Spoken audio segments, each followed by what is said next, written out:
Hello and welcome to the Screen Composer Studio, a podcast about the musical storytellers behind some of your favorite films, shows, video games, and more. I'm your host, Adrian Ellis. At first, Winnipeg-born Ari Posner set out to build a career as a songwriter. After discovering that perhaps his abilities as a lyricist did not match his musical gifts, he moved into the fast-paced world of ads, which gave him the training to work in myriad styles and deliver on a deadline. Now he is one of Canada's most respected and prolific screen composers. In collaboration with Amin Bhatia, he has scored award-winning hit shows such as N with an E, Flashpoint, and X Company, and with Ian Lefeuvre, shows including Carter, Johnny Test, and Supernoobs. In this episode, we talk about his stirring solo work on Northern Rescue, and get philosophical about the long-term effects that the pandemic has had on his working life, the upsides of having a studio in a commercial space, working remotely, and ask, is a spotting session dead? We also dig into his methods for capturing and repurposing ideas, using the mirror test, the amount of emotional information a scene can have and how music fits into that, dealing with client feedback, when collaboration goes wrong, plus an incredible insight about screen music from Canadian acting icon Colm Feore. If you like what you hear, please consider giving us a rating and sharing the episodes with your friends and followers. It really helps us grow and share the stories of these amazing creators. Now please enjoy my conversation with the one and only Ari Posner. Ari, welcome to the show. Hey, Adrian. Thanks for having me. I wouldn't say I want to begin at the end because there is no end for us right now. There's only the current moment. But when we were chatting the other day, I thought it'd be kind of an interesting place to start, which is sort of where you are at and what you're sort of thinking about sort of post-pandemic, some of the ideas that we were discussing last time, because I thought that was kind of an interesting jumping off point. Yeah, I mean, it does feel in some ways post-pandemic, but in some ways not. Right. It still seems to linger, I guess. I thought we solved disease. Didn't we solve it? Yeah, especially in this country, it's very. We have a very conservative view about that. I think if you look at the world, but that's fine. I just. I don't know. I think what I was saying to you the other day was it's been challenging. It's been challenging to just hunker down and be at home almost 100% of the time.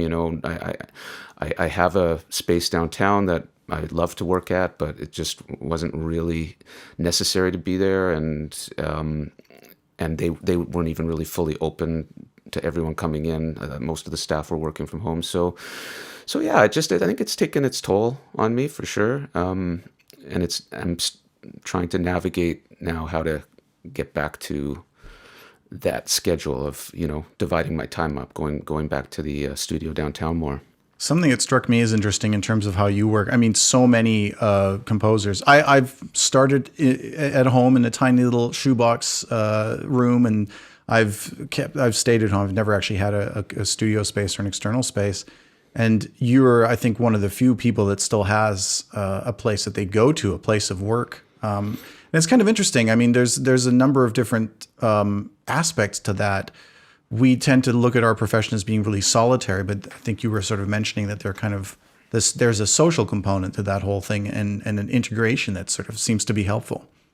Yeah. And it's hard to I think I took it for granted really for a long time. And then I've started to remember now during COVID why I appreciate that interaction, and it's still a lonely job, right? Like we all know that how much time we sit in front of the computer and our keyboards and our instruments, and you can't really be socializing with people when you're doing that. But just the ability to be in a space with other creative people, to walk down the hall and talk to someone and say, hey, come in, what do you think of this? Just getting another viewpoint on things, and just seeing different walls and different faces. It was, that is like, I don't know, there's something really valuable about that I kind of didn't realize I was missing until I started to go back down there and just dabble in just being in the office again, so. Are you one of these people that still invites directors and producers over to your space to sort of do spotting sessions and to do reviews, or is it largely done remotely at this point? That's a good question. I feel like nobody wants to do that anymore. Right. Honestly, I really do. I even spotting sessions seem to be a kind of a thing of the past in some ways. It's like here's the show, here's the temp score.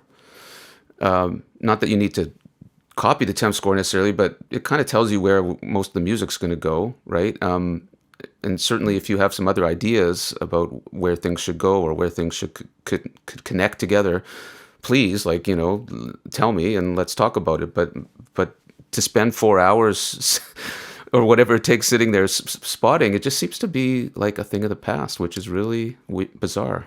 So you're not even doing it remotely at this point. You're saying that for the most part, you're not even spotting at all. Sometimes if they want to do it, like I always invite a spotting session for sure. But there are plenty of, movie of the week type things that I've done where it's like, yeah, you know what to do. Just go, right? It's terrible. When I interned with Donald Kwan back in 2007, I think, yes, 2007, I met Ron Korb, who's known to many. He's a flute player and a multi-instrumentalist, recording artist. And, he would come by Donald's place a lot of times for sessions and stuff like that. And I would really observe how much of that first portion of the session, usually almost an hour of, paid time, would be spent just chatting and catching up and talking about the industry, what's going on. And, when I sort of hung out with Ron and Donald, that would be a big part of what they would talk about, is this sort of the idea of the hang and how much, there was this focus put on the enjoyment of the actual process. Like, we're not just making a thing. Like, we're not showing up at a factory and creating a widget that gets sent out for distribution. Mm-hmm. Do you feel like that's getting lost? Like, I feel like my career has been primarily by distance. I'm sort of just like, this is what I'm used to. I don't have a whole lot of experience with the in-person thing. I like it when it happens. But I mean, also I find like the younger generation is so focused on just the work. Like the people that are coming up like maybe 10 years behind me, it just feels like it's all work and no play. I do miss the hang for sure. And I think, one of the things that I think we touched on the other day was just about some of my experience in advertising, where I have had a lot of time on the floor with musicians, Right. not necessarily big, huge ensembles, but just lots of musicians coming in and out. And that was always so fun. And it just seems like it seems more of a rare thing these days. When there's a session happening, it's like, oh, we got players in, cool. It's just kind of a thing of the past in a lot of ways, which is terrible. And so the same thing with working with directors and showrunners. Like when Amin and I worked on Anne with an E, for example, we would spot each show, even if it was in person or remotely, like this was pre-COVID, whatever, but the showrunner wasn't always in the city. So sometimes we'd just have a conference call and we'd watch it together on, both 1, 2, 3, start the picture, and then we'd watch a section and we talk about it. And that stuff is invaluable. It really is, like, in terms of the collaboration, Yeah. I guess the shows that I'm talking about are just, it's like a volume business where they're just making so many of these micro budget movies, and they don't have the time to sit and spot. They Right. trust that they hire you. They trust that you're going to do your thing, and it's funny. I've done some of them where I barely even get a single note back. It's like, okay, this is great. Next, That's interesting. So it's not necessarily a product of. I mean, I'm not to say that you aren't excellent at what you do, but you're saying that it's actually just a product of how quickly they want to move. Like, if they had more time, more money, more resources, they'd be like, let's dig into this a bit more and let's get some notes. But if they're like, nope, this is working, it's great, let's move on. Yeah, that's more common to have happen. Yeah, I think that is more common. And again, I'm speaking about these sort of low budget MOWs. Just I don't know why we're talking about that, but that is kind of what's come to mind. But sure, but I think that they kind of also get, at least most of the producers kind of get that there's not a lot of time, there's not a lot of money. This person knows what they're doing. I'm not going to micromanage anything here. I'm going to just make sure that it's working, like the broad strokes are working. There's obviously, they're experienced enough to handle it. And so, I don't know, it's sort of like an agreement that you come to at the beginning of doing those jobs, right? It just reminds me, like, one of the films I did last year was one of these MOWs. I was having a conversation with one of the producers, and she was saying, well, this movie is going to be shown on, I can't remember what broadcaster had. It was like some channel in Europe or whatever. Right. It's like, we only sell 4 romantic comedies to this channel a year. So this is like, it's kind of like the stakes are a bit higher on this film because we only sell four of these to them a year. We make about 80 a year. Right. 80. Like, like, how do you even have time to talk to me? I don't even know, like, how you do that. Yeah. Yeah, the MOW, especially the romantic stuff, is that's a volume-based business for sure.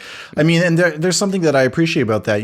People that know what they're making, they're not going to, cause you to blow up your marriage because, you're making some casserole or something, right. Because it's comfort food. It's not, we're not trying to change the world with these things. And people who know that and know which side the bread is buttered on and sort of what the main event is, I think that's a healthy thing. Yeah. Speaking of the main event, like, I I sort of want to phrase this question a certain way, which might seem really doom and gloom, but I don't mean it that way. It's more to sort of get to the heart of where your heart is in this, like, what is the most important or the most joyful part of what you do? And the question is sort of like, if knowing what you know now, would you start again? Like, would you get into this business given the new environment, the new landscape that is existing, where you're not working with musicians as much, or it's in a remote situation, you're not having that kind of collaboration in the same way that you did before, and things work the way they would work? Would you start again? And what is the main thing for you? Like, what's the sort of the thing you get up in the morning to do? Like, what's the main thing? Yeah, I do. Would I start again is a whole other question. I don't know if I got to think about that, but what still inspires me and makes me get up in the morning and makes me feel good about what I'm doing is just getting in that zone, like where you just sit in the room with the picture and you just work on a scene and it just, there's a point where you get it right and it just feels like so satisfying, where you're really helping the story and you're really amplifying the emotions, or maybe it's the comedy or whatever it is. Like, I love that. I feel like it's an unmasterable language, and I don't really ever get tired of it. I do get tired of maybe, sometimes if I'm working on one show for a really long time, like a series. Lately, I've been doing some stuff for PBS, kids shows, and it, it's a conveyor belt. Like, there's 40 episodes, and one comes in and you do it, and then the next one. So that can get tiring and maybe not quite as, it doesn't light me up maybe sometimes in the same way, you know. Yeah. But then I go back to just doing even a romantic comedy movie or whatever that's for the Hallmark Channel, and it's like, oh yeah, this is why I do this. I love this, and I can make a day just pass by like that, without even looking at the clock or thinking about it. It's incredible. That's a great for me. That's a great place to be, and I always wanted to. I think from a very young age, it was always important to me to try to find a job that I was not going to be bored at. Like, I didn't want to sit at a desk or be a lawyer or be I don't know. I was never going to be a doctor because we're terrible in the sciences in my family. But anything. I wanted to be engaged. I wanted to find a job that I was going to be engaged with, and this is what it totally engages me. It still does. How do you keep the surprise of it or the mystery alive? Is that something you have to search for? Do you have a sort of methodology or habits that you go back to when you feel like maybe you're tapping the same well too many times or things have gotten stale? What do you do to sort of break out and sort of, I guess, surprise yourself? Yeah, it's a good question. I mean, I certainly tap the same well more than once sometimes, sometimes I feel like I might come up with an idea that I think is reasonably clever or worthy of something, and nobody ever hears it or notices it or whatever, or it just goes on the shelf because the show never went anywhere. So I'll use it again. I'll try to recreate it in a different way. It's like, but I don't. You know what? The method that I have lately, which it's always evolving, but one of the things that I like to do when I'm not nose to the grindstone, like deadline busy, is I just open up a template and I just start to look for sounds, and I just make tracks of sounds grouped together in different ways, stuff that I haven't maybe used before, or maybe I've used it but I'm not too familiar with the sound or whatever. And as I do that, I also start creating sketches, right? So I'll just this is a cool sound. What does it inspire? And I'll just record a little 8-bar thing in Logic, so that it at least I when I go back to that sequence or that template, I see a little bit of MIDI information there on that track that's sitting there, and maybe there's 300 tracks or whatever there, and I'm like, oh, what was this idea? And it's like, oh yeah, and there's that sound. That was a cool sound. And so I just make these templates that have tons of little sketches in them, and then I'll go back to it. Like maybe I'm starting a new project, and I'll go back to that, and I'll just sort of mine this thing full of little ideas for just, it's like, because I'll completely forget about them too. There's Yeah. And I sometimes do that even just when starting a project too. I'll make a template that's specific to the movie or whatever it is, and I start to find sounds and I gather them together. And as I'm doing that, I start sketching, and I just record, stop, go down here, record. Sometimes I change the tempo in the sequence because I need it to be a faster or slower thing or whatever. But there are all these little seeds of ideas that become really valuable as I start writing the project. It's almost like the musical version of leaving $20 in your pocket in the summer. So when you come back to the summer next day, like your summer jacket, and you pull it out of the closet, and you're like, oh, $20, nice. I wish I did that more often. Well, you can start now. Yeah. That's really interesting, is leaving the ideas as little seeds inside a template. I never thought of that, because I mean, I have sort of like an idea folder, and I output an MP3 or something, but then I forget to go back to it. Yeah. And I also find that, like, for me at least, I've never been able to take an idea that was written externally of a project and put it in and have it feel like it was like part of it. Was part of it. It always feels like a separate thing, like I'm trying to put something in. But that might be my own personal thing.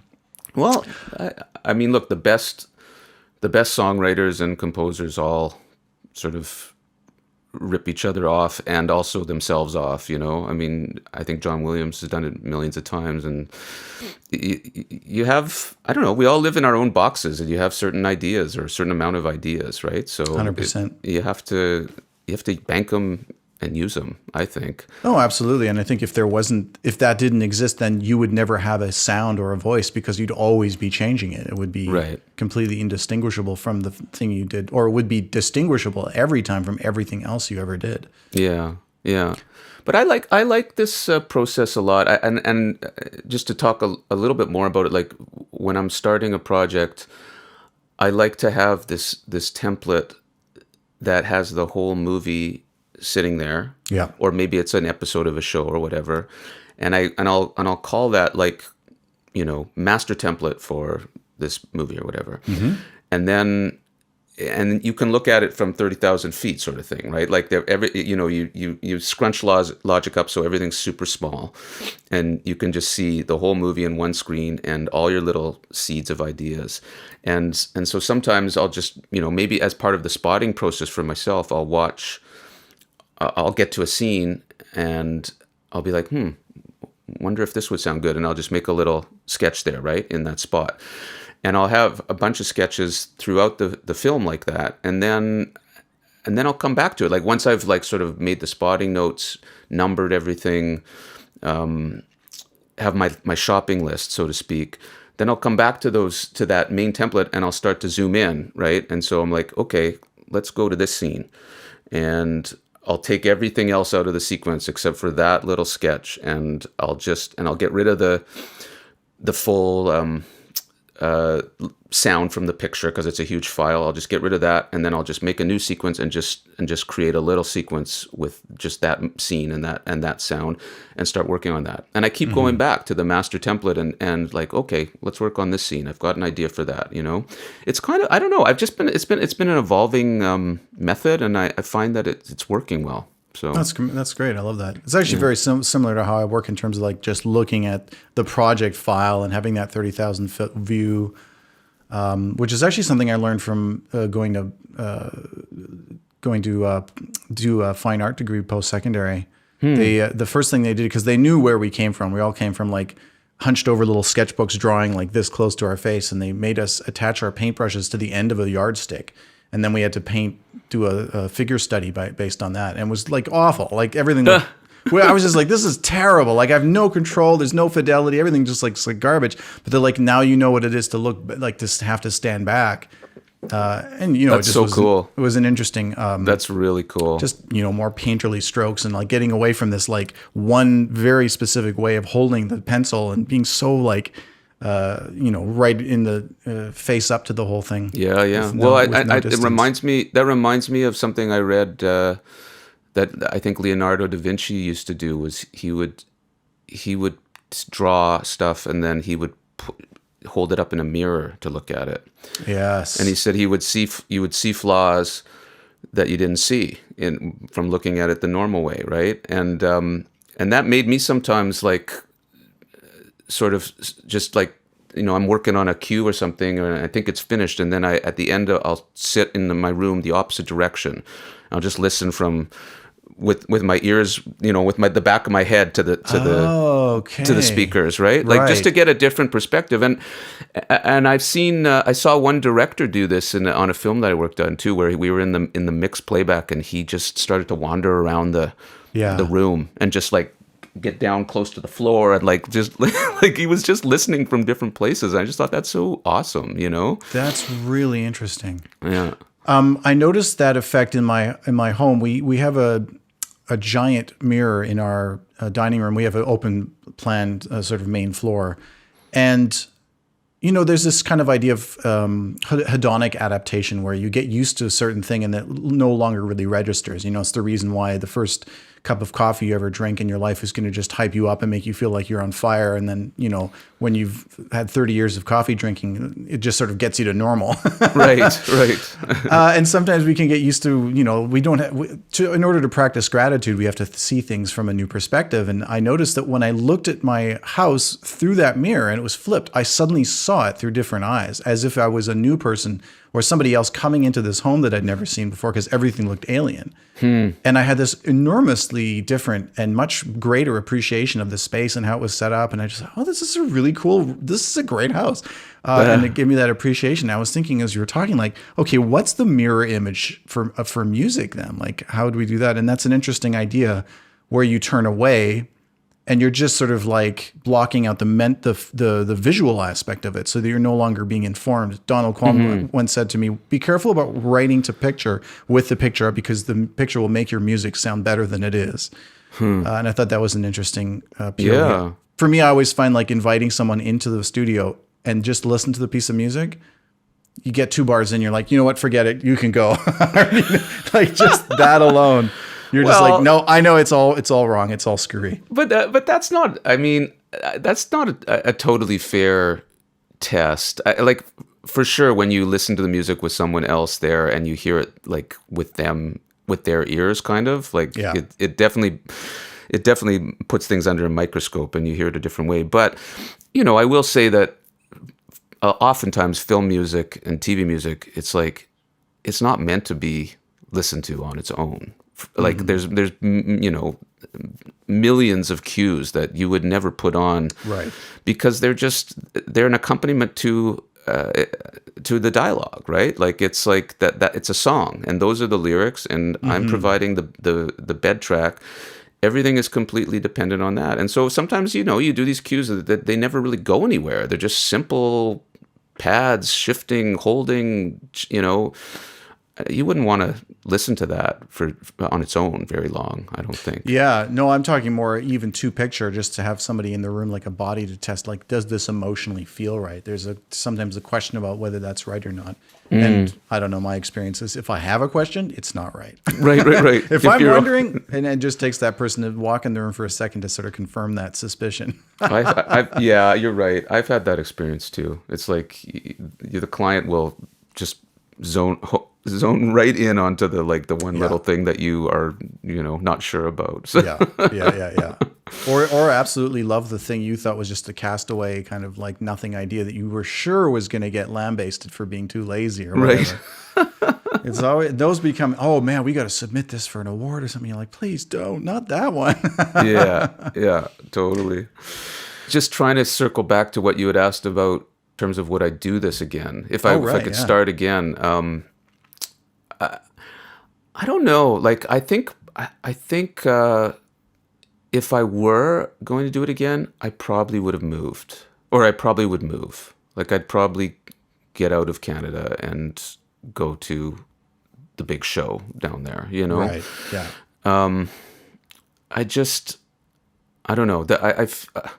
I'm not sure I would love it in LA, but I feel like even the mediocre or small to medium opportunities down there are just more plentiful, and if you're going to climb a ladder in this business, that's the place to do it. At a certain point, I had thoughts about doing it, but then I settled here with my family. We've got so much extended family here. It just became like a no-brainer. I'm not going to LA anymore. And am I unhappy about that? No. But if I was going to advise someone young starting out, do you want to really do well in this business? I think you want to leave Canada. That's a really interesting point of view. I mean, I've thought about this a lot myself, and I don't know if I would necessarily advise that myself. I would say, depending on what kind of work you want to do and the life you want to live, like what's important to you. The people that I've seen become successful, and I mean, this is the thing. First of all, I would say it's a young person's game. You definitely have to have an enormous amount of energy and be a very good people person, and to be willing to accept that, the likelihood of you actually breaking through in that very deep pond, right? Yes, there are more opportunities, but boy, is there a deep talent pool there. Sure is. With an incredibly gated community of the way to the top is so nebulous. But then once you're there, once you're super successful, I mean, there's what you end up with, like the ultimate prize. Let's say you win it big. Is that the life you really want? And I think it's a very different thing than what I see a lot of people that have made successes outside of LA. They have lives that are more balanced. I think it's not all about career and pursuit and gaining of extrinsic kind of rewards. Yeah, well, you make a very good point. We were talking about that the other day too. Like, I guess I'm speaking more of a very from a mercenary perspective. Yeah. Like, if you really want to, if you really want to make it, and I actually had this same conversation, interestingly, with a comedian that I know who's a very successful Canadian comedian named Dave Hemstad. You'll hear him on The Debaters, and he's a headliner kind of type guy. And I reached out to him because a friend of mine has a kid who's interested in comedy, and so they were just looking for people that he could talk to. Like, what kind of advice would you give a 17-year-old kid who wants to make it in comedy? And when I talked to Dave, he said the first thing I would say is get out. That's it. Like, this is, you can, no, but it's true. It really resonated with me because I thought it just brought brought home like things that I've certainly thought about for music as well. And it's we've heard it a million times. It's like the real success, the real Canadian successes in music and show business, they always go elsewhere, and then they're recognized, and then Canada recognizes them, right? It's hard to do it. It's really hard to do it here. Yeah. So, but I'm all for balance, like you say. So at a long time ago, I made that choice, and I really like. I told you that I've done a fair bit of work in advertising, and I really like that provided some balance for me. Like, it was a kind of a 9-to-5 gig, and people operated that way. You show up. You do the work. The weekend, people didn't really work that much. Like on the weekends, like occasionally, you'd have to do a demo on the weekend or whatever. But it, for the most part, it was like a really balanced life. And I started doing advertising work in maybe 2001 or 2002, and it was a huge gift to be able to just have a playground to write and make music 30 seconds long or 60 seconds long, and then go home, and then have my own life. So. Right. And it must have been a great sort of just cutting your teeth and getting that blade really sharp to be able to sort of grind through different genres, and having to just produce every day. You have to like just get up and make something and deliver. You're shipping all the time as they say, right? This idea. Of putting stuff up. I felt like that. I felt like, you get to work at all these different genres, right? Like today you're doing an aria for an opera, right? And then tomorrow you're doing a beer commercial, and it's going to be like indie rock, or here's a jazz thing or whatever. Like you find how to get there fast, right? Because you don't have that much time. It's like, what's the essence of this sound? And you start to create that. So it's great. I really did cut my teeth like that. The trouble with it is that you get really, really good at flexing your, I can take this to an A level. You get good at flexing that muscle, but you never get to flex the muscle of taking it to an A++, right? Like you just never seem to have the time for that, It's making an album or something, That's a very subjective thing. I always wonder, like, what's the difference between an A and an A+ that can be measured in some sort of objective way?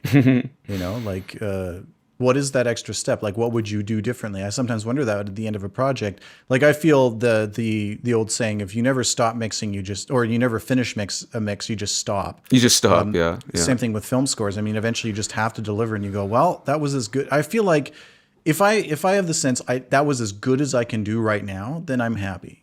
I'm never going to actually be in love with the music and think it was so great, because it's always going to fall short in some way. But if at least I feel like, well, given the time, I did as much as I possibly could. That sort of. I think that's. I think we all feel that way. Like, even the greatest composers are like that. I don't think there's any difference.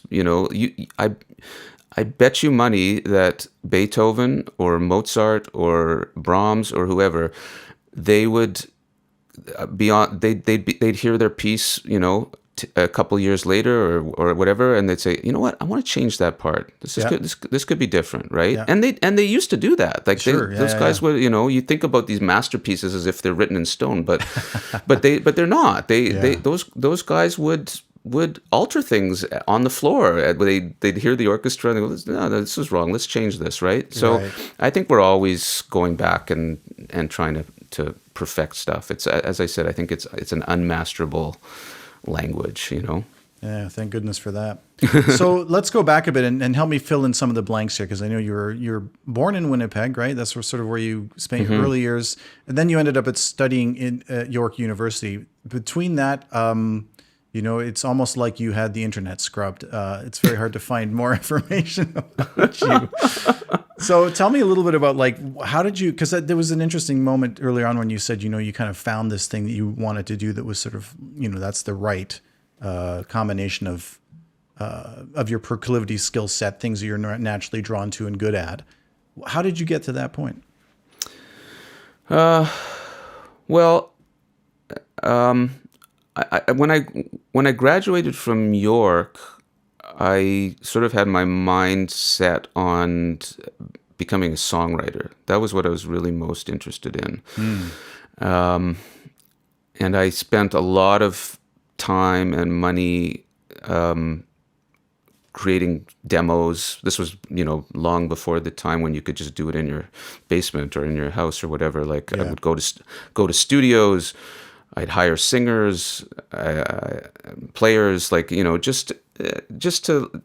was sending songs out to music publishers. That was like my dream job. I really wanted to do that. Turns out I wasn't so good at it. I was, I think, okay at it, but I wasn't really, I think, a particularly good lyric writer back then. And that was sort of a missing piece for trying to write a good song, Sure. But at a certain point, and by the way, just to backtrack, like what I did when I first got out of school was a lot of playing for dance classes. That was like my main job. Oh, interesting. Yeah. So like I could, piano is my instrument.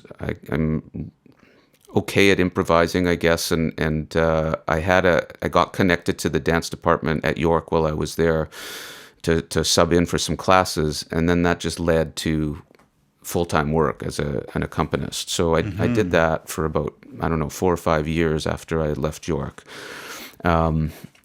And then also did some teaching, private teaching, and some playing in a jobbing band as well, bar mitzvahs and weddings and that kind of stuff.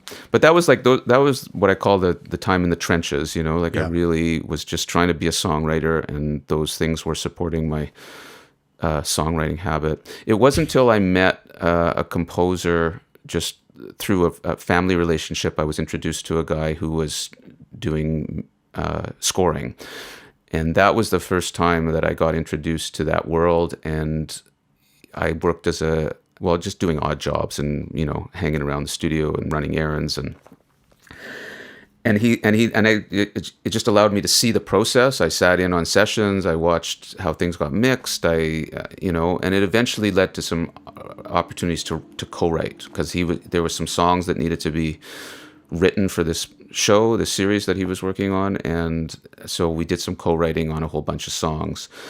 And that was the first time where it's like, whoa, I just got paid for writing a song. That was like, there was a deadline, and we did it, and we recorded it, and then I got a check. So that's kind of cool. And that's where it just kind of blossomed from there. Then I started to get into the whole underscore thing, which wasn't my focus at first, but it quickly became my focus, because I could see that I could do it, and that there were jobs to be had, and that I could actually write music, deliver it, get paid for it, as opposed to this nebulous kind of thing as, oh, I hope someone's going to hear this song and cover it, and so that kind of thing. Was your family musical, and were they supportive of your career choice and where you were sort of moving towards? My family's very musical. My parents, not by profession at all. Like, my dad's a lawyer, and my mom was an ESL teacher. They're both retired now, but my mom played the piano. My dad loved to sing. They totally nurtured music in our house. Oh, okay. My friends used to call us the Von Trapp family. they like, in a, totally kind of cutting, funny way. Oh, it's the Von Trapp family, But there was always talent shows going on around our house. I have tons of video of me accompanying my sister singing, my brother singing, playing, piano pieces for company that came over. So that's where it came from, for sure. And they had no they had no issue with me going into this world. Like, they really encouraged it. my dad likes to say we're not strong in the sciences in our family. So that so anything that you can do that's not sciences, you should go and do it. That's interesting. I've never heard someone describe a parent talking about the what the family does well, like as an entire unit, as opposed to individuals. That's like collectively we're good at these things and not good at these things, and this is probably a wiser choice. Well, he's looking historically at our family, I guess, and just saying like, here's where we've netted out for the most part. I mean, there's the odd doctor here and there, sure, cousins of his or whatever, but my uncle. My dad's brother is a pretty successful writer. He wrote for Maclean's and The Globe and Toronto Life, and has been writing books on. He's writing a series on Leonard Cohen actually right now. So he's done a few of his own projects like that. It's always interesting too, like people's paths towards these things. Oftentimes, people can see from their parents having done a certain thing, they see the path forward, right? Like, this is possible. I know how it's done. I've seen it done. Musical families tend to produce musical children who go on to musical careers and so on. And then there's the people that just sort of come out of nowhere and manage to figure out all these things. And in our case, for what we do as a profession, it's not just the musical part.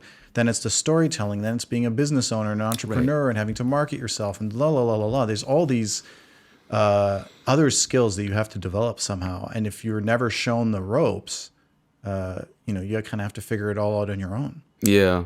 I've never been particularly strong at that stuff either, like the storytelling and the business side and of marketing and administration, all that stuff. It never came naturally to me, for sure. I feel like I picked up a lot of it from being around the people at Pirate, like downtown at the office there, where it's an advertising shop and it's business, and I just through osmosis like picked up a lot of tips and ways to how you do things in that regard. But at the beginning, I was really awkward with that stuff, for sure. I'm surprised to hear you say that you're not good at storytelling, because that seems to be when I watch and listen to your work, that would be one of the first things that I would say. In terms of what you're really great at, is the ability to sort of understand a story and really know exactly what to give it at any moment. Well, that's really, I sure appreciate that, those words. That's nice to hear. I guess, there's storytelling like that is behind the scenes, right? You're there sitting in a room by yourself, working on it over and over again. Storytelling for real is like holding a room attention, right? And actually being on the spot and being able to like do that. Like I've worked with Terry O'Reilly and guys like Rick Sherman from Pirate, where these guys just know how to hold a room and just babysit the clients and talk to them and make it all like, and they can tell a story, and it's great, that's for me, that doesn't come naturally. So, well, that's a good distinction to make, I think, and it's you certainly see people that have made great success being able to be great communicators, storytellers, hold a room, persuade people, make people feel comfortable. Those are all incredibly advantageous things to have if you are so inclined.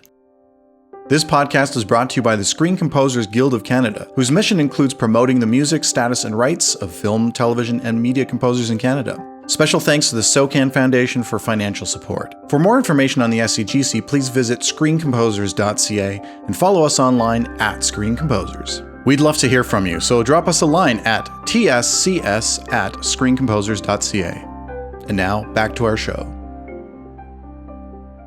I know this is sort of a buzzword in the business world, certainly now. Storytelling, everything is storytelling. And I'm like, yeah, well, it's true, but also you're bastardizing it a little bit. But and certainly my friends who work in publishing and books, they kind of grit their teeth every time they start to pull out the S word.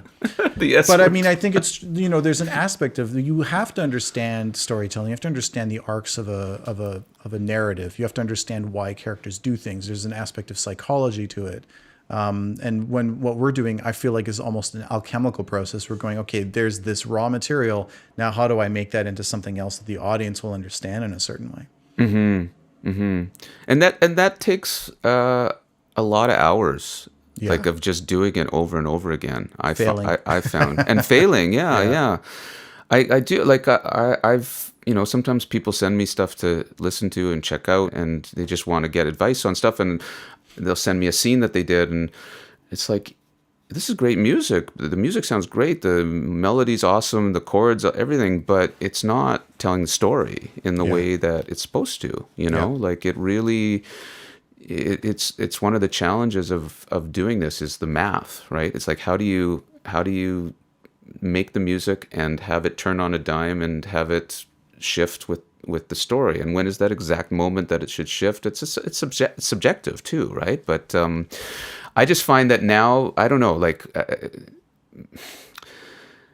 I would be shocked if I could sit and be a fly in the room in my studio like 20 years ago and see what I was doing then. You know what I mean? Like I find now I can watch a scene and I can really see the moments quite quickly, you know? And that takes a lot of practice. I think it's to me, what comes to mind too, is that it's an ego game, right? Like you're basically trying to become less attached to your music and less self-interested in what you're doing, and attempt to abandon any attempts of being clever or wanting some sort of external reward for your efforts, because really you are trying to be of service. And I mean, I think that what you're describing, I've seen that too so many times, where people write really nice music, but it's like you're really making it about you. You're not making it about the story. You're not making it about what the filmmaker's vision is, or what actually is necessary here. Sometimes what's necessary is not that exciting to write, or even to listen to, as you mentioned before. Yeah, and I think just to go back to the advertising thing, I think I learned that lesson from advertising pretty quickly as well, because you write your very best moment in the track that you're so proud of, and if it happens to be stepping on the product shot or the dialogue or whatever, it's like, see you later, that's gone, right? And so you learn to have very little, in some cases maybe too little attachment to but you got very little attachment to what you're outputting, And I've had this conversation with Amin lots of times, like where sometimes we get feedback on a cue, and he's trying to sort of maybe fight for it, make an argument for it, which I respect. But me in my advertising mind, I'm like, fuck, we'll just do it again. Like, like whatever, I'll just go back. It's no big deal, right? You know? So I have maybe too little attachment sometimes to pieces. Well, that's an interesting point. I think the people that I've met, and it is a shocking, very uncomfortable experience to meet people who have truly disassociated themselves from any of the attachments. And by that, I mean to say they find no joy in it at all anymore. In one case, the composer told me he doesn't even like music anymore. And I just thought, wow, like just this gray kind of ghost of a person. Like it wasn't a good thing. Like it wasn't like, oh, you've now reached nirvana as the Buddha sits beneath the tree and achieved this sort of like eternal bliss of not being attached to earthly things. Right. No, you're just a miserable person because you've been so ground down and just given up on the whole thing. Yeah, that's an interesting balance, right? Like how much do we subjugate ourselves to the needs of others or the will of others? When do you fight for things, and when do you let it go? Yeah, it's a very and I feel like. Amin and I are different in that way. Like he tends to fight more for things and try to, I don't know, give the client like a perspective. It's like, here's why we did this. It makes sense. It actually makes sense, right? Whereas I'm like, I'm not going to sell them on this. There's no way I'm going to sell them on this. I'm just going to do it again. So. Right. Yeah. That's an interesting game as well. Is like, where do you sort of try to say, well, I understand that this doesn't work for you and we'll change it, but here's the reason why I did it, in order to sort of prop up some sort of like idea about you not just being completely out to lunch in terms of your approach. Right.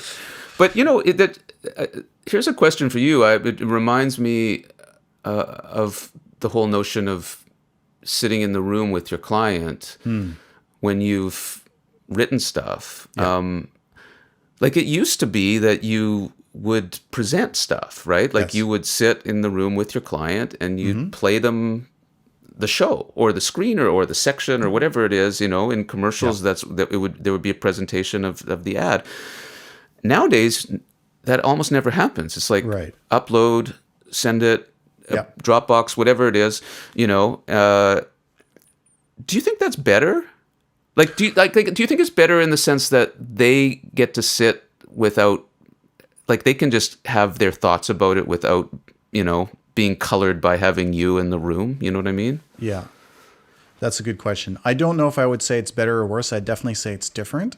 I would say the more important question that I would be concerned about is how does the feedback come to you after they've made their decision? I think it's nice to be able, like if I have to give someone critical feedback on something in the room, I might not feel ready. I might want to sit with it for a bit longer. Like there's times when I've said, look, don't give me an answer now.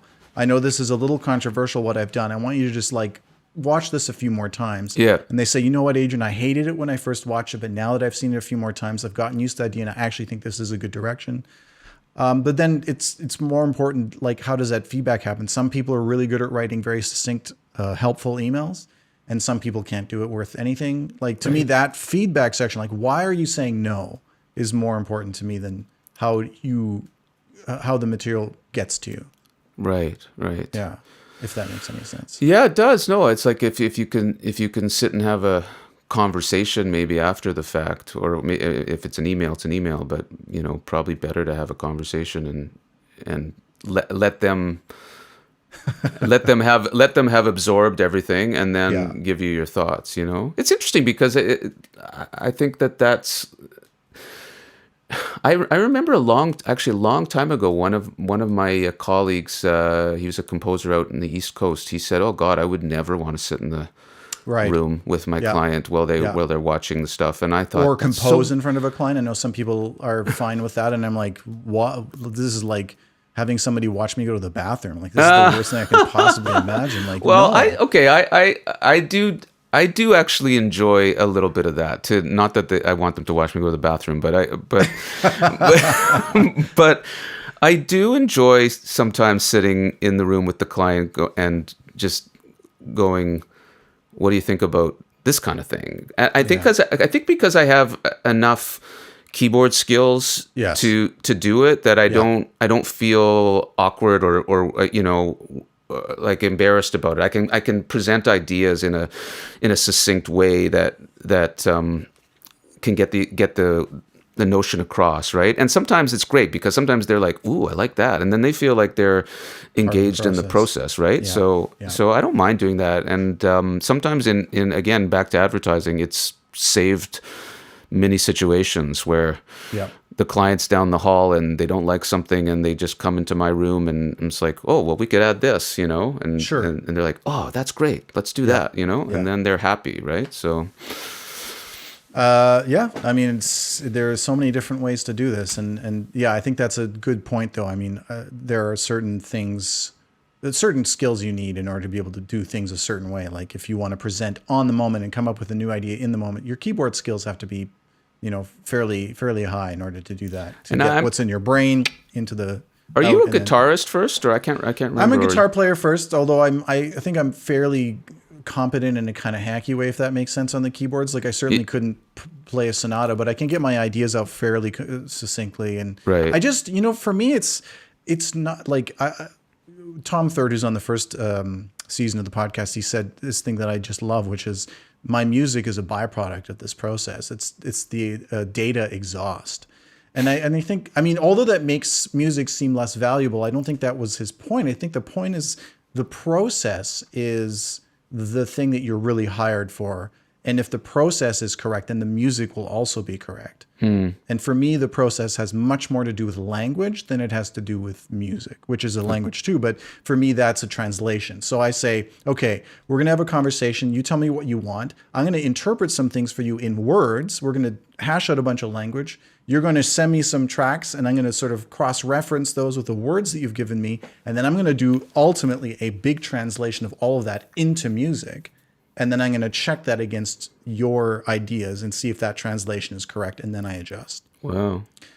That way, for me, because it all has to come back to language, when we're talking about what the music is, we go back to the words we used and the references we chose. And then we go, where are the words failing us? Or where have I not made the correct translation in terms of what the words are saying and what the music is saying? And then they go, well, I wanted more, I wanted to be damper. I need this dampness. Okay, this isn't damp enough. This is a terrible example. But no, I get it. I totally get it. And oftentimes if I'm stuck on what to write, I'll go back to words. I'll go back to effervescent, sizzling, tightness, coiling ever tighter around the character. Okay, coiling. What's music that sounds like it's coiling and getting tighter? What's an actual motif or like a device, a musical device that coils and tightens? And then I go, okay, I know what to write now because I use the words to get me there. Right. Well, you're sort of making it kind of a scientific method in a way, right? That's true. Which is good. Like it's like let's eliminate all the possible places that this could go totally awry, right? Yeah. But there is something still that about music where you just, I don't know. It's like you could do all that and get all of that right, and then someone could hear and go, "Yeah, I just don't like it." Oh, it happens all the time. Absolutely, yeah, right. I just don't like it. I mean, and then the I mean, there's nothing you can't argue that. I just don't like it, or it doesn't vibe with me. I don't feel like this fits. Yeah, that's fair. And in terms of like client feedback, I like it to be just as direct and succinct as possible. Not cutting, but and sometimes cutting works though. I don't know. Cutting can work. Yeah. Well, I mean, and I told you the other day too about that time where we're working on Flashpoint, and the Anne-Marie, the producers, we just couldn't get the scene right, and we tried to do the scientific method. It's like, okay, what do you want to feel here? Give us some words. What do you want to feel in the scene? She says, I don't want to feel anything. I want to feel nothing, right? She just wanted music because she didn't want the scene to be quiet. And so that was like a real revelation. It's like, oh, my music's actually making you feel things that are not relevant to the scene at all, and you don't want that. Okay, I just have to be like invisible. Yeah. And being invisible, I think there was an article that just came about this recently in one of the composer magazines, just about an invisible art. Like you're just trying to not be noticed, but provide the support, and that's hard. I think that's a really hard thing to do. You want the music to be noticed because you've spent your time learning how to write music. So this is a perfect segue into Northern Rescue. So when I asked you about some of the projects you wanted to talk about, I really appreciated you said, well, here's some stuff I don't feel like got enough love, or we've had CSA wins for other things, and with an EX company, Flashpoint, all these things that you've been very successful with a lot of other collaborators and also on your own. And it's kind of neat to go into the stuff that maybe didn't get that same kind of love, but has this incredible value. With Northern Rescue, so I know you're very proud of that score, and it sort of gave you this opportunity to do something that was very much in a wheelhouse that you wanted to sort of sit inside. And when I watched the episodes, well, first of all, boy, does that show just throws you into the deep end of the emotional swimming pool right away. Bat. Yeah, right off the bat. Yeah. Fuck you, here's the most horrible thing that could happen. Yeah. And you're just going to have to sit inside this for an entire 45 minutes or whatever it is. And it was the perfect introduction. I didn't have to wait to sort of go, okay, how's Ari going to handle this? Like, where am I going to get to like season or like episode 4 before I really understand how he's going to deal with this? And that is the primary thing about what I would say. And incidentally, it actually contradicts to a certain degree what you're saying. What you're doing is definitely not invisible. There are points at which it is more of an ambient sort of like cushion Texture, or like some sort of like texture that just sort of the scene floats on top of it, and without it, it would seem like something was missing, or it would feel I don't know, just kind of dry or naked. Yeah. And then there's of course the big revelation or the thing, and I'm not giving anything away. If anyone hasn't seen Northern Rescue yet and doesn't want to be spoiled, spoiler alert's coming up, but this is already written about in the description of the episode itself. A family experiences the death of their mother to cancer, and it all happens very suddenly, and everything about it is sudden. You're just thrown into this experience with this family almost from the get-go. When that moment happens, when the real loss really happens, you turn the music. It shifts. And it's absolutely beautiful. It's also just the right amount of everything. Like, you're not pushing it too far. You're not giving us not enough. You're not getting melodramatic. It feels like it sits inside everything, and reflects and also elevates what the characters are feeling, without it feeling like we're being manipulated either. And it's to me, that's a magic act. I mean, you just nailed it. Nice. Wow. But I did notice, I'm like, first of all, that's a beautiful piano sound, and just the whole texture of the score is so gorgeous. But then just that, I'm just going, this is so like right there. Like, I do notice it in those chords and what you've chosen to do there. And just that limit that you go right up to the edge, and then you're just pulling just back. I mean, I have to say, like, how did you do that? Like, was that a conscious effort? Is that just your experience and you know how to do these things? Was there a lot of thought and effort and trial and error that got you to that point? Like, what was the process to get there? Well, I'm not sure exactly which scene you're talking about. Maybe it's the part where there's the funeral. But it's just before too, when Billy Baldwin is sitting in his car and he starts to cry because he knows what's coming. Oh, right. That's right. Yeah. So, well, I guess I would give a lot of credit to the creator and the showrunner, Bradley Walsh, for kind of giving me like the freedom to really go for it on the piano in that show. Like, he he really liked what, I don't know, just this, he's described it as, I guess, a soulful sound that I could come up with, but the piano sound itself also, he said, like, I don't want, this is a broken family, like, this is horrible stuff is going on, right? Like, I don't want the piano to sound pristine. I want it to sound like a bit out of tune, or a bit just like not well mic'd, and it's got to be really reverby, and like he had very specific, because he's a bit of a musician himself, so he had some very specific ideas about that, which was great. But so, give me a show where I can make the piano the center of things and put pads around it and stuff. And I also hired Joel Schwartz to play guitar on the show, and he's incredible. Like, he's just brought so much to that show. And he even wrote a handful of cues too for that show, which was amazing. So it's just a great sandbox for me. I love that. If I could just keep writing shows like that, I'd be happy. I think I'm trying to remember the references they gave were things like Friday Night Lights, which has an amazing score, right? And there was another one. Oh, well, I guess there's a little bit of like This Is Us kind of vibe in there in some ways. Anyway, I do, as I said, I do credit Bradley with sort of letting me go to town on the piano in that show. Yeah. Well, it's interesting because there's so many different ways. There's sort of like, if you sat down and you said, okay, sad thing on the piano, A minor, descending, very like harmonic scale kind of stuff. There's a kind of like approach to that we've heard him many times before, and it instantly becomes melodramatic.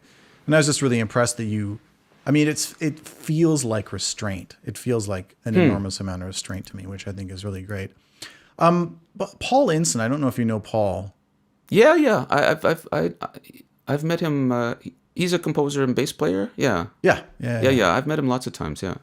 Really brilliant composer, and great orchestrator as well. He said something interesting to me when I interviewed him for I can't remember what it was. I think it was a DGC event of some sort, and he was presenting The Nut Job, which is an animated feature. And yes, I remember. He was talking about this idea of informational latitude. This idea that there exists a space that includes both sound and picture, and it has a headroom to it. There is only so much that can be injected into this space before you start to have kind of slopping over the edges, and it becomes this gooey mass that no one really, it becomes unapproachable. Or I guess that's when you get into things like melodrama or things just not feeling right. But he was talking really about visual information and how much there is versus a film narrative in an animation. It was really interesting, this sort of distinction that he was making. Have you ever had discussions with directors, producers, showrunners, creative people, or other composers about this idea of emotional latitude or emotional informational latitude within a picture, and how far you can push things, and how to know how much is already there? Right. Well, I've certainly had conversations with showrunners or creators who you can tell that they're not happy with the scene, and they want you to pull more out of it, right? It's let's inject more emotion here, or maybe it's adventure or whatever it is. It's just there's just not enough of it happening on screen. I sort of they're thinking I envisioned it this way, and it just wasn't captured visually, and they probably spent a ton of time in the editing room trying to make it right, and they're still not happy with it. So I'm sure you've been in that situation too, where you just, that they need more, and they'll pick on your music a lot in those kinds of cases too, right? It's like, because it's just, I'm gonna beat this to death. I gotta get this scene right. So it's the only thing that's left that can be actually changed. At this point. And sometimes I just know it. I just know it's like they clearly were not happy with the performance or the lighting or whatever it is. But I mean, I do remember having this discussion with Anne-Marie on Flashpoint, where the guest star of the show was Colm Feore, and there was always like a big sort of monologue at the end of the show, some kind of talk down, some kind of really like dramatic but also emotional moment, and I used to score a lot of those scenes, like Amin and I, we'd divide up the work, and he was clearly so much better at doing like some of the big actiony stuff and the chases and the tension, and so I tended to like gravitate towards more like the softer stuff, right? Like that's but I remember her talking to us about that scene, saying like, on the day when they were shooting the scene, they kept asking him if he could give it more emotion. Like he was just too flat. And he actually said, well, I'm not going to overplay this. You're going to get your emotion from the music. And that was like, first of all, the foresight of, any good actor probably does think that way, but I never thought about it like that. And it also sort of reminded me, oh yeah, he's not actually acting with music in the room. He's just doing, it's like a whole different way to give. How do they play? How do they play it? Just enough that it's right. Crazy. I mean, that is one of the most insightful and masterful observations that I think I've ever heard.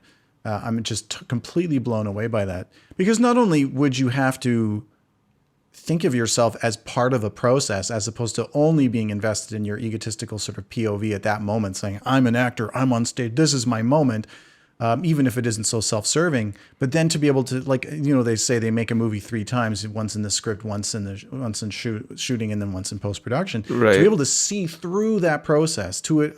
I mean, has he has he been in a dub stage situation and seen it all come together, or has he been in the composer? Like, how did you know? It's a good question. How do you judge that? How do you almost melt it down to a science of percentages where you go, I'm going to give this much, music will take up this much, sound design and the rest will take up that much. Yeah. Yeah, I mean, for sure, it's a thing that probably takes a lot of years of experience, right? To be able to think that way. And I had another experience with the director, which was kind of similar, where this was on a film that I did called Tulipani, which I scored with Jim McGraw. We worked together on it, and it was an Italian movie, which was the first time I ever did a foreign film. Right. But I remember there was this one scene where it was a beautifully shot scene with like a field full of tulips and the two main characters like coming together and hugging and just like having this romantic moment. And the music really needed to swell. Like it really needed to have a big, orchestral kind of push to it and swell to it. It had piano, but it also had all these strings. And so when it got to that point, I remember him making a comment. He said, "You go big, but don't go too big here." Because but he said, yeah. I don't want to have to duck down your music. Yeah. Because it's gotten too loud in its parts or whatever. I want the whole cue to just stay present. And so just let me go a bit bigger, but let me ride it up in the mix, Like he was thinking about that ahead of time, right? So I thought that was great. That's interesting. It makes me think about the ideas of, I don't know how to put this, directionality. Like there's depth, there's width, there's volume. There's all these things you can do to create the sense of largeness or scope. You don't have to go volume. You don't have to add voices. You can almost, and a swell can be so many different things. And that's certainly like, I mean, I don't know if you've ever been in this position where people say, I need more. And then you write the biggest, loudest, headroom maximizing thing you possibly can with the drums pounding and everything you've thrown at this mix. They can't go any bigger. Right. They go, I need more. I'm not feeling it. Right. And you just go, what am I missing? Right. What am I missing? Oh, they probably don't like the scene in the first place. they didn't like the performance. It could be that, but I mean, and sometimes it's not what they say they want is not what they mean. They just don't have the right words for it. Yeah. Sometimes when they say I want it to be a faster tempo, they just mean double time. Like I need more, like just make me feel like this is moving along. I don't mean the tempo to be faster. It's a tricky thing sometimes. Yeah, for sure. I mean, just maybe it's just more moving parts within the tempo that just make it right. It can be so many different things. You've mentioned a lot of people as we sort of gone on. Jim McGraw, Amin Bhatia. I know you work with Ian Lefeuvre and many others, of course, recently as well. What or how has it come about that you've had all these collaborators and you've worked with all these different people? I didn't really do it by design. I mean, Amin was the first person that I started collaborating with because he gave me a shot, like when I was, up and coming, trying to find my way in this business, and we struck a relationship that just, the right chemistry, I guess, and we sort of we what's the words I'm looking for?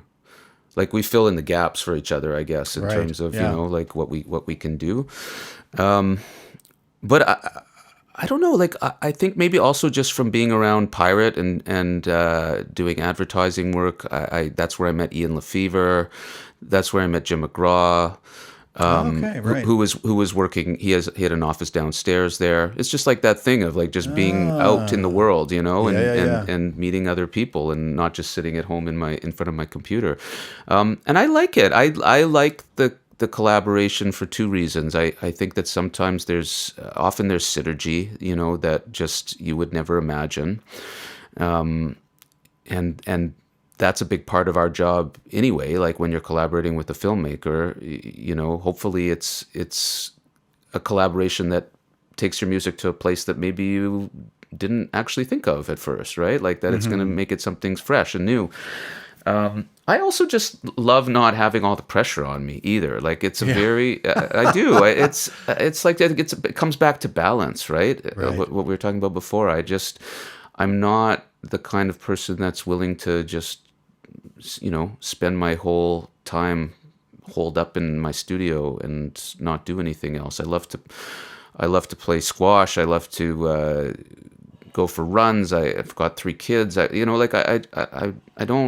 need to take a vacation. Like I just love that I can say, hey, I'm out for a few days. You can cover? Cool. And then he'll say the same to me, right? And it's great. It's just a nice way to do it. A lot has been said about how people divide the work as collaborators and how they sort of split up cues or maybe take different themes or different moments or different styles within the piece. I'm wondering about the practical side of like speaking to clients and having sort of a unified voice in which you're speaking and reacting to things. Have you found that it's sort of a new thing each time out? You have sort of to have an agreement with the person, like, okay, I'm going to take the meeting and I'll say X, Y, Z, or we're going to do it together.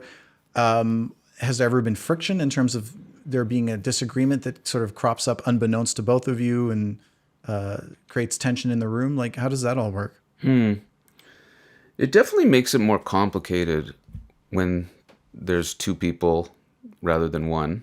Right. And for the most part, I've managed to juggle it, and it's never really been a big problem. But I will say that recently I did or tried to do a show with 3 people.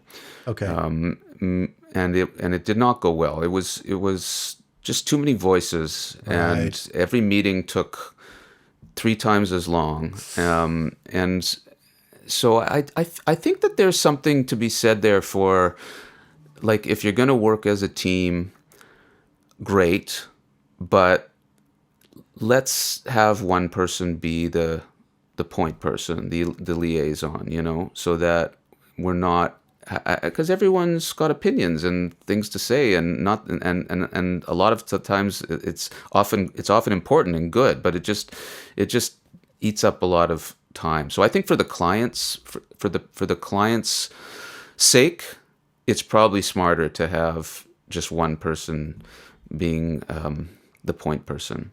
Now, that said, I mean, Amin and I worked on Flashpoint and with an E and X Company, all as 2 people, every meeting together, and it all went fine. It was all great. So it's not impossible, but I think it can get tricky.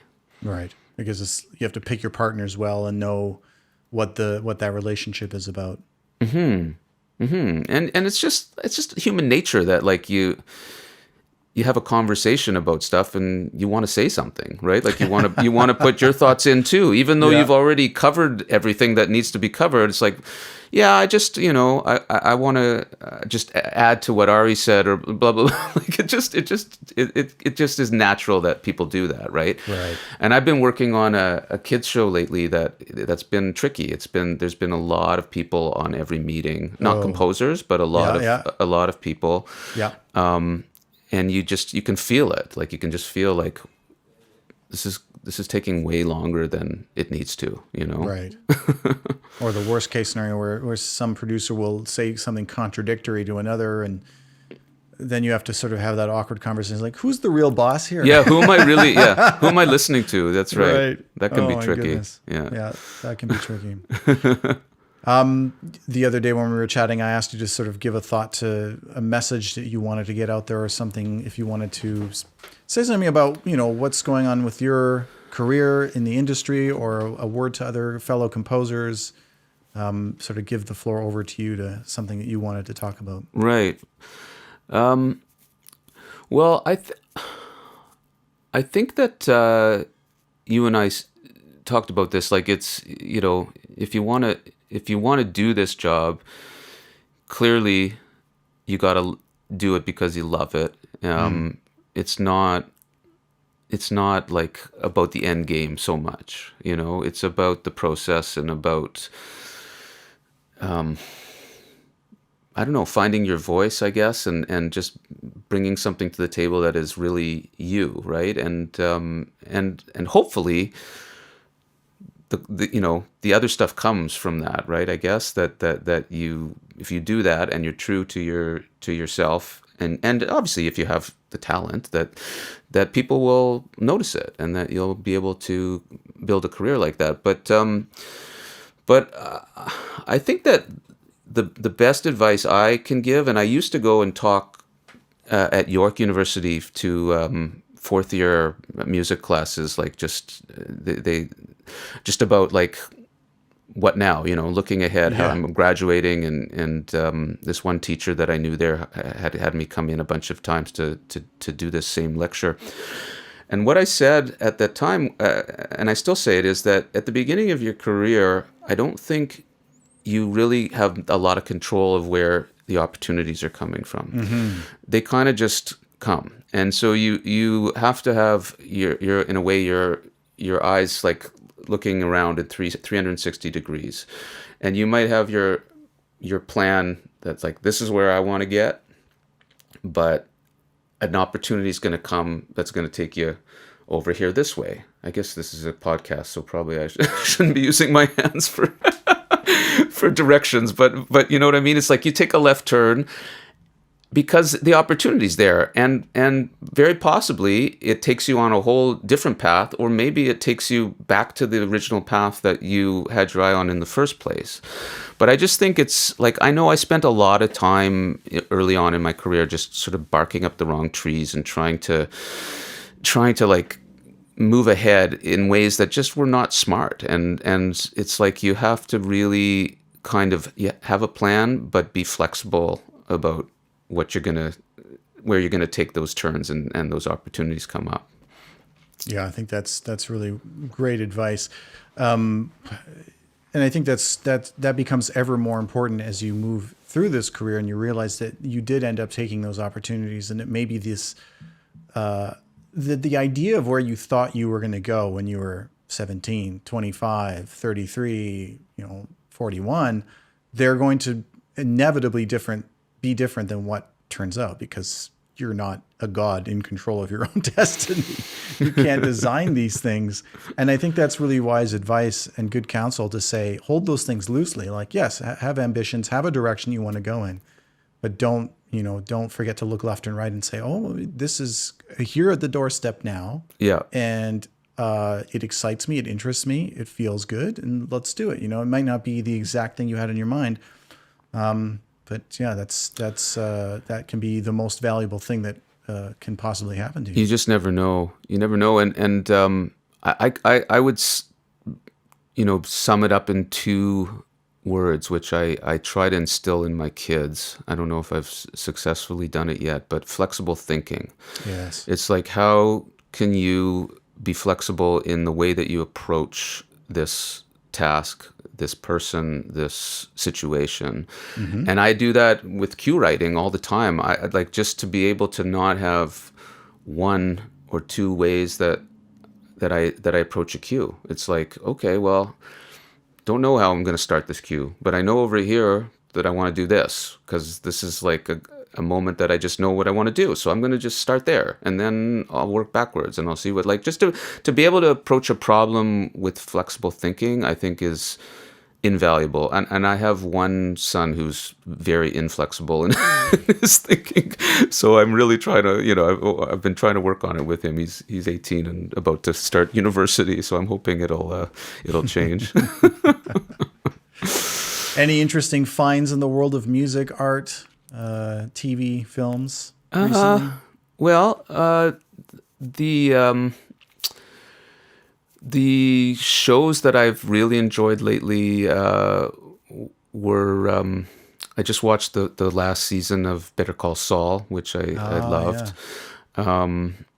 And I'm sure you probably saw White Lotus. That's already probably old now, but so it's not new. But that sure was a wonderful revelation in just a musical approach to a show. I don't know if you saw it or not, but it's Yeah, I have the man himself on the first episode of this season. Oh, is that right? Yeah. Oh, yeah. that's cool. That's awesome. Okay, I did not know that. I gotta check that out. I was thinking, like, how do I say this? Because we're recording this like months before we actually even released the first episode, so the timeline is like jumbled in my head. But yeah, that was a very interesting conversation. Yeah, and a great show.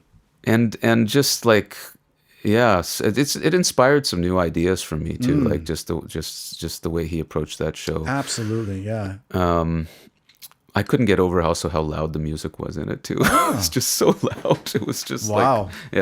Like they're at a buffet and like they're just talking about nothing and this tense music's just blaring and stuff. Well, that's when I think of Tapis de Vire, I think like that really bucks the whole conventional thinking in our industry that music shouldn't be noticed, because man, his music is noticed in everything he does. Yeah. And it is not a deterrent. It's not a detraction. It's definitely a very big benefit, because he creates this whole new character that exactly muscles its way beautifully into any scene, and there's nothing wrong with it. It's great. But you need a certain kind of collaborator in order to who's going to go for that, right? Yes. Like there's plenty of people in this country who would never go for that. And I say this country because like we're the polite, Canadians, where everything's quiet and like it's just the music's down. And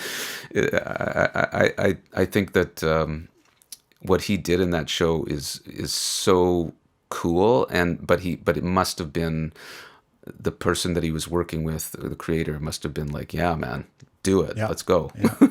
Well, I mean, he's worked with a lot of international collaborators, but he is Quebec-based Canadian and Chilean-born Canadian. Chilean, yeah, that's right. And he cut his teeth in Canada. Like, he came up here. Very cool. Yeah, so it's possible, I guess. It was really his whole attitude. This is the thing he said, is like, I put out this record in 2006 to show that I was an artist with a very specific vision. And that I wanted to work with people who had that same kind of idea. And I think, I really found that inspiring. Like, you can sort of put a big marker, a stake in the ground, and that can work too.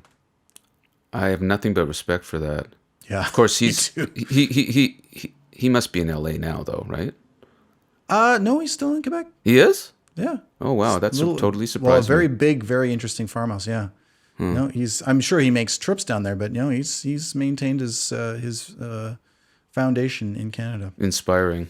Yeah. Very inspiring. Absolutely. Yeah. Ari, what's next for you, and where can people find you online and follow what you're doing? Well, my website still exists. arimusic.com.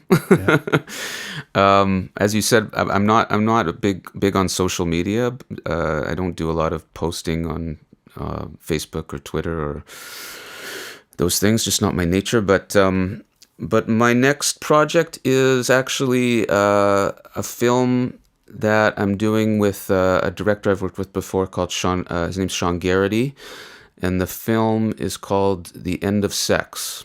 Oh. And it's sort of a companion piece to a film that he did many years ago called My Awkward Sexual Adventure, which I scored. Yeah. So this film has some of the same cast, and it's basically looking at a couple who, they've got two kids that are, I don't know, maybe 10 and 12, and they send them off to camp for a week, and they try to rekindle their sex life. And as you can guess, chaos ensues, right? Oh, that sounds great. That sounds like a film for the ages, for sure. Well, yeah, I've mentioned it to a few people my age, and they're like, "Oh yeah, that resonates." Yeah. Oh, too funny. Well, I'll look forward to that. Yeah, Garrity's great, and my Awkward Sexual Adventure was fantastic, so I'll look forward to that as well. Nice. All right, this was a lot of fun. Thanks so much for taking the time, and lots of great insights here. I'm going to be pouring back over this episode and taking some notes of my own for sure. Awesome. Well, it's always a pleasure chatting with you, and as you know, I always love reading your posts and emails and in the Screen Composers forum there. I never miss an Adrian email. I always learn something from them. I do. Oh, that's very kind. Thank you very much. Well, have a great rest of the day, and we'll catch up soon. Sounds good. Thanks for listening. If you enjoyed this conversation, you can support us by giving the show a 5-star rating and sharing the episodes and tagging us at Screen Composers. We'd love to hear from you, so drop us a line at tscs@screencomposers.ca. For more information on the SCGC, please visit www.screencomposers.ca and follow us online at Screen Composers.